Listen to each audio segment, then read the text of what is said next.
The first guy in here was a guy by the name of Richie Mazzella, and he was in a camp that was about 3 miles down the road outside of town, and he basically said, Minister Steve, I'd like to be closer to town so that I can access town.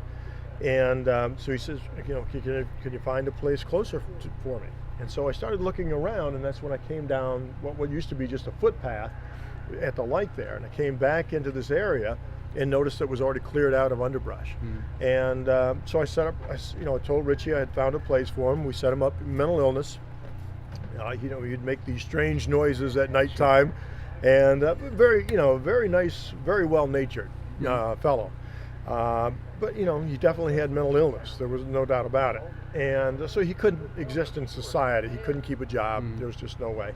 And he didn't want to be part of the mental health system. I guess he was at some time, and he just, he didn't care for what the mental health system was doing for him or wasn't doing for him. So he didn't want anything to do with it. So we set him up just on the edges over here in the woods, just on the very edge. I didn't want to put him in the middle yet because I wasn't sure whose property it was. I wasn't sure of the dynamics of the place. So I set him just on the tree line over here. And then about a couple of months later, there was a fellow by the name of Herman Winkleman. He was a multi-millionaire. At one time, he had 180 employees working for him. He had a mansion on the bay, the Mercedes-Benz. He had the American dream, what everybody says is success in America. And he owned one of the largest restaurant banquet halls on the east coast of New Jersey.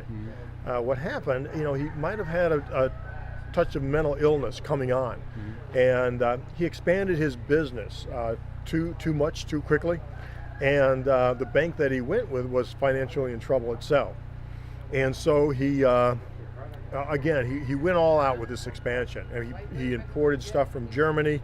He was originally German. He came from Germany when he was 18 years old, and started with nothing. Again, the American dream, having nothing and rags to riches type. And he built up this empire. But again, I think there might have been a touch of mental illness already, and he was being eccentric, with what he was creating. What happened when he needed more money to fund his expansion, the bank that was in trouble couldn't give it to him. They finally foreclosed on him. He lost everything. And in that, he totally lost his mental grip. He totally estranged himself from his family, from everybody around him, his friends, and he was the second person I put into Tent City.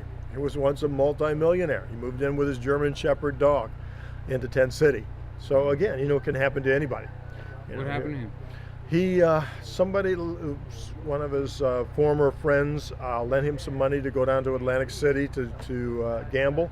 And on the way back, he passed away on the back of the New Jersey Transit bus on the back seat. He died, assumably of a heart attack. And so a very, very sad situation, very sad life, Who was it? When was that? He probably passed away about 2 to 3 years ago now, 2.5 years ago, maybe. Wow. Yeah, extremely sad. Extremely sad. Extremely sad. Yeah.